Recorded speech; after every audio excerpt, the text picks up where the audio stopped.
আবারও এক romantic comedy ছবিতে হাজির হচ্ছেন অভিনেত্রী জাহ্নবী কাপুর। শশাঙ্ক খৈতান পরিচালিত ছবিটির নাম সানি সংস্কারিকী তুলসী কুমারী। কিছুদিন আগেই মুক্তি পেয়েছিল জাহ্নবী অভিনীত রোমান্টিক কমেডি ছবি পরম সুন্দরী।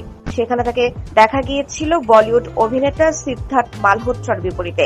এবার সানি সংস্কারিকী তুলসী কুমারী ছবিতে বরুণ ধাওয়ানের সঙ্গে জুটি বাঁধতে দেখা যাবে তাকে। সম্প্রতি মুক্তি পেয়েছে ছবিটির ট্রেলার। পরম সুন্দরী ছবির সুন্দরী চরিত্রে অভিনয় করে তরুণদের হৃদয়ে জায়গা করে নিয়েছিলেন জাহ্নবী।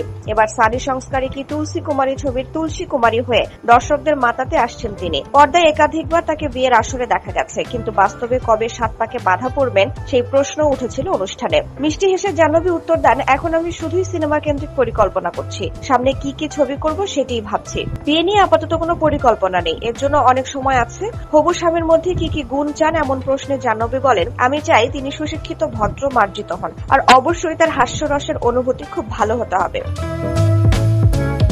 এদিকে বেশ কিছুদিন ধরেই শিল্পপতি ও পোলো খেলোয়াড় শিখর পাহাড়িয়ার সঙ্গে জাহ্নবীর সম্পর্ক নিয়ে সরব বলিউড। একাধিকবার তাদের একসঙ্গে দেখা গেছে নানা স্থানে। দুজনের ভালোবাসায় ভরা ছবি নিয়মিত ভেসে বেড়ায় অন্তর্জালে। তবে সম্পর্ক নিয়ে জাহ্নবী ও শিখর কেউই প্রকাশ্যে কোনো মন্তব্য করেননি। এমনকি এবছরের শেষ দিকে বিয়ে করছেন এমন গুঞ্জনও ছড়িয়েছিল। কিন্তু সানি সংস্কারিকী তুলসী কুমারীর ট্রেলার প্রকাশ অনুষ্ঠানে জাহ্নবী স্পষ্ট জানিয়ে দিয়েছেন, বিয়ে এখন তার পরিকল্পনায় নেই। জাহ্নবী এ বিষয়ে বলেন, বিয়ের পরিকল্পনা করার এখনো অনেক সময় আছে, জীবনে এত কিছু করার বাকি রয়েছে।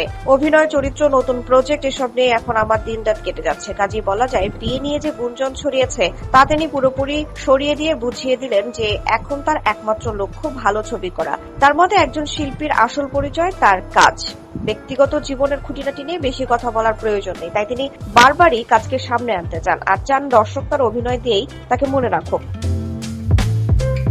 অনুষ্ঠানে উঠে আসে সাম্প্রতিক সময়ের সবচেয়ে আলোচিত বিষয় এআই প্রযুক্তির প্রসঙ্গেও। এ বিষয়ে জাহ্নবী বলেন, এটা কেবল শিল্পীদের জন্য নয়, প্রযুক্তিবিদদের জন্য উদ্বেগের বিষয়। গত কয়েক মাস ধরে দেখছি এআই এর সাহায্যে অনেক কিছুই তৈরি হচ্ছে। আগে চরিত্রের বেশভূষা নির্মাণের সময় লাগতো, এখন এআই মুহূর্তেই দেখিয়ে দেয় চরিত্রটা কেমন হবে, গল্পটা কেমন হতে পারে। এতে সময় ও অর্থ সাশ্রয় হয়, কিন্তু আমি মনে করি সৃজনশীল মানুষের কাজ সংরক্ষণ করা উচিত।